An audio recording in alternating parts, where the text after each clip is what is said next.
I'm Varsha Gaitonde. I'm the Vice President of Pharmacy Services at Cuba Pharma, a 503B manufacturer.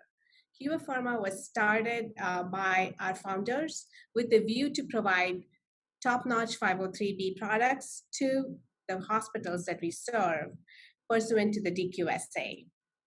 We are, at this point, we are committed completely to quality.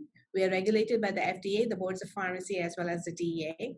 And I am over the oversight of all of our compliance so that we stay compliant with all of our boards of pharmacy, FDA, DEA, and recognize the current GMP. The C in CGMP stands for current GMP. So we strive to not only stay current, but also stay ahead, anticipate the changes, and stay compliant throughout our tenure. With the DQSA, putting 503B companies, as well as writing about the 503A as to what we need to do to be compliant and to provide quality medications to our hospitals. The FDA has placed guidances so that the NECC episode does not happen again. So that as previous hospital pharmacist who understands what hospital pharmacists have to do at the hospital, I understand that 503B and 503A companies provide service to the hospital so that the pharmacists can go on the floors and provide direct patient care like they were trained to. At the same time, the pharmacists at hospitals, the PICs and the DOPs, are held responsible to make sure that 503A and 503B products they purchase from vendors are up to the quality standards that are required by their hospitals, by their regulating bodies, such as the Joint Commission and the boards of pharmacy. The onus ends up being on the director of pharmacy and the pharmacists at the hospital to make sure that the 503A and 503B partners that they have are compliant and will provide quality products that are safe and effective for their patients.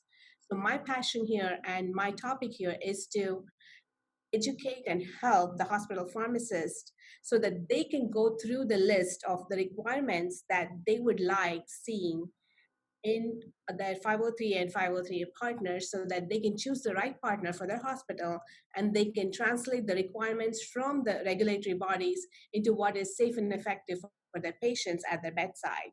So in short, I will provide a sort of tool so that the pharmacist can check the boxes and tell you and determine whether the 503A and 503B partners that they have are up to the mark and will provide them with quality products and will not end up being like another NECC down the road. I would like to learn from my other partners in 503B and 503A world, as well as hospital partners. I do want to know what their needs are because when we start being a 503A or a 503B provider, it is not in a vacuum. We are not a drug manufacturer that does clinical trials and says, okay, this is a great drug.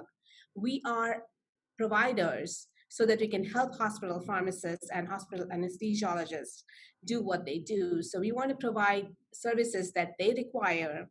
And we also want to help them in their medication safety endeavors to make sure that they are helped not just in terms of compounding medications, but also in labeling and other aspects that we can help them so that they are free, their time is free to do what they are trained to do, is taking care of patients at the bedside.